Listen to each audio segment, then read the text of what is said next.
नमस्कार, मेरा नाम ज्ञानेश्वर है और आप देख रहे हैं लाइव सिटीज।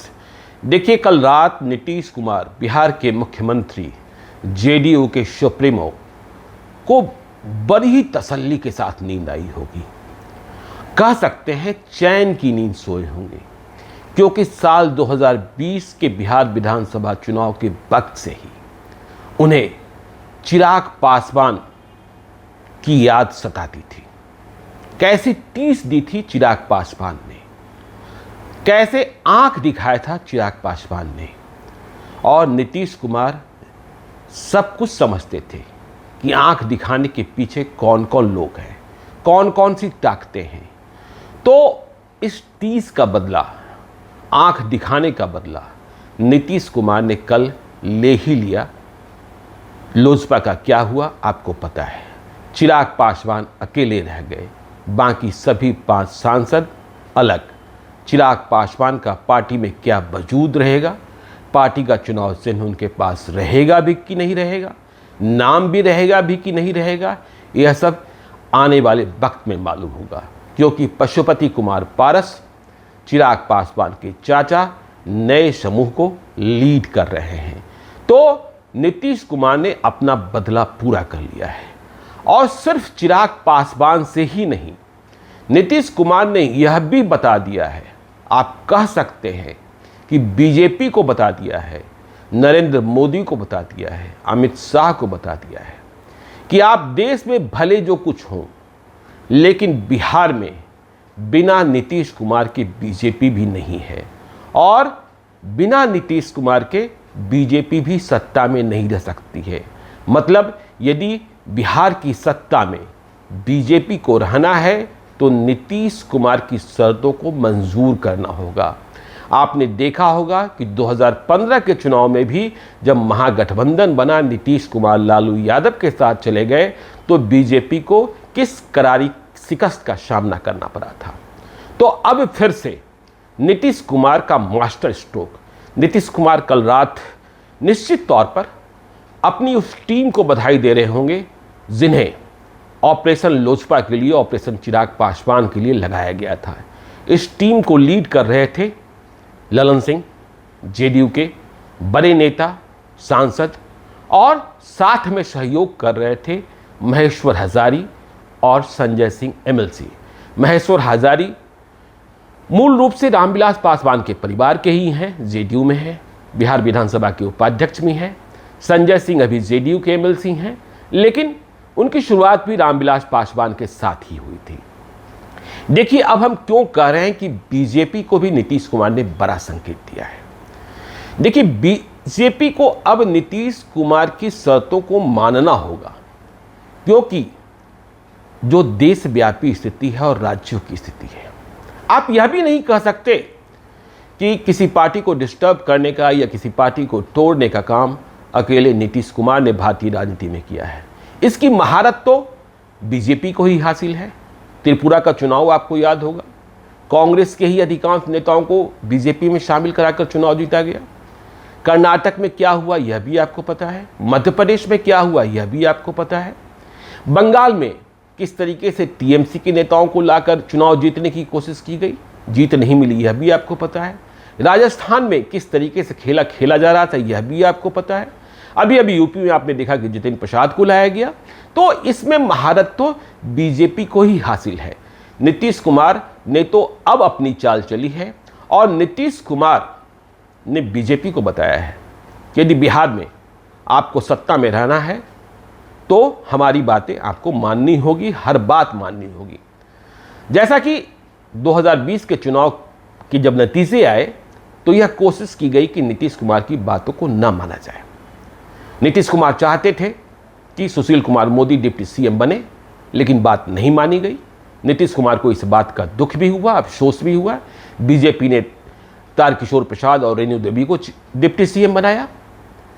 और आपने यह भी देखा कि चिराग पासवान ने जो चाल चली या चिराग पासवान ने जिस तरीके से आंख दिखाई, उसका परिणाम यह हुआ कि जेडीयू की सीटें कम हो गई। इसके बाद बीजेपी ने अपने को बड़ा भाई बताया बिहार में और कहा कि सीटें हमारे पास अधिक हैं, इसलिए हिस्सेदारी भी अधिक, बिहार कैबिनेट में अधिक हिस्सेदारी की बात की गई ली भी गई कुछ हद तक, कुछ बड़े डिपार्टमेंट्स भी लिए गए। तो अब नीतीश कुमार भी उसी रास्ते पर चलेंगे कि यदि आपने हमसे हिस्सेदारी ली, अधिक हिस्सेदारी ली, तो अब हमें भी दीजिए। जैसा हमने पहले की वीडियो में ही बताया था कि नीतीश कुमार ने 2019 में जब केंद्रीय मंत्रिपरिषद का गठन हो रहा था लोकसभा चुनाव के बाद, तो सांकेतिक हिस्सेदारी लेने से इनकार कर दिया था, हक की हिस्सेदारी की मांग की थी। तो अब नीतीश कुमार भी कहेंगे कि देखिए मेरे पास 16 सांसद हैं 2019 से, आपने 17 सांसदों पर 5 मंत्री बनाए थे, तो हमारे एमपी भी आपसे कम नहीं है, एक ही कम है, तो फिर हमारे मंत्री भी कम क्यों होंगे? तो ऐसे में जेडीयू की डिमांड कहां तक जाती है? 5 होती है या इससे अधिक होती है? अभी तो सिर्फ 2 कैबिनेट मिनिस्टर और 1 स्टेट मिनिस्टर की बात हो रही थी, लेकिन जो मास्टर स्ट्रोक खेला एलजेपी के साथ, देखिए पशुपति कुमार पारस का मंत्री बनना तो तय है, चिराग पासवान तो लटक ही गए, खत्म ही हो गए अभी। तो पशुपति कुमार पारस तो एलजेपी के सांसदों के बूते मंत्री बन जाएंगे, लेकिन नीतीश कुमार को अब हक की हिस्सेदारी देनी होगी, और ये हक की हिस्सेदारी मिलेगी तो बिहार को अधिक प्रतिनिधित्व मिलेगा। आपको पता है कि बीजेपी के खाते से 17 सांसद जिनके, उनके 5 एमपी हैं, रविशंकर प्रसाद, आरके सिंह, गिरिराज सिंह तीनों कैबिनेट मिनिस्टर हैं, और अश्विनी चौबे और नित्यानंद राय स्टेट मिनिस्टर हैं। जेडीयू से कौन कौन लोग मंत्री बनते हैं यह देखने वाली बात होगी, यह फैसला नीतीश कुमार को करना है। आरसीपी सिंह, ललन सिंह, दिलकेश्वर कामत, दुलाल चंद गोस्वामी और संतोष कुशवाहा के नाम चल रहे हैं, लेकिन आखिर क्या होगा यह देखने की बात होगी। तो नीतीश कुमार से जब आपने बिहार विधानसभा के चुनाव के बाद बार्गेनिंग की, तो अब नीतीश कुमार भी बार्गेन करेंगे। और यह भी सच है कि बगैर नीतीश कुमार के बिहार की सत्ता में बीजेपी काबिज नहीं हो सकती है। अभी कोई चुनाव भी नहीं है, लोकसभा चुनाव 2024 में है, विधानसभा चुनाव 2025 में है, और इस बीच बंगाल चुनाव के बाद प्रशांत किशोर की एक्टिविटी किस तरीके से बढ़ी है आपको यह भी पता है। वे पूरे देश में विपक्ष को एक करने की कोशिश कर रहे हैं। नीतीश कुमार अभी विपक्ष में नहीं है, लेकिन राजनीति में करवट कब किस तरफ बैठता है यह कोई नहीं जानता है। समय समय पर बात होती रहती है कि नीतीश कुमार पीएम मटेरियल हैं। तो प्रशांत किशोर का अभियान लगातार चल रहा है। आपने पिछले दिनों सुना भी कि वे मुंबई गए थे और शरद पवार के साथ शाम का नाश्ता किया और रात का खाना शाहरुख खान के साथ खाया। हालांकि शाहरुख खान के साथ उनकी मुलाकात किसी दूसरे प्रसंग में थी। प्रशांत किशोर ने बंगाल चुनाव के दौरान ही कहा था कि ये उनका आखिरी चुनाव होगा, लेकिन प्रशांत किशोर ने जिस तरीके से फिर से एक्टिविटी बढ़ाई है, यह बात आप नहीं कह सकते हैं कि यह बंगाल का चुनाव उनका आखिरी चुनाव था। तो बिहार की जो स्थिति है, नीतीश कुमार के पास सत्ता तो सदैव रहेगी, यह बात नीतीश कुमार जानते हैं, और यह बात अब भाजपा को भी समझनी होगी कि नीतीश कुमार के बगैर बिहार में भाजपा नहीं है। तो नीतीश कुमार को साथ रखना मजबूरी है।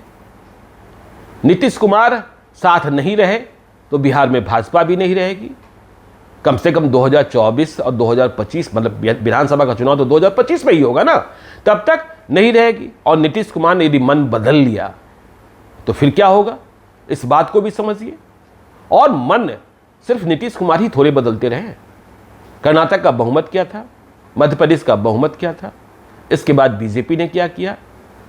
ठीक है, जो तोड़ की रणनीति बीजेपी ने खेली, क्योंकि वहां सीटों का जो अंतर था बहुत कम था। मध्य प्रदेश में तो इस्तीफा दिलाया गया, आपने देखा ज्योतिरादित्य सिंधिया को किस तरीके से लाया गया।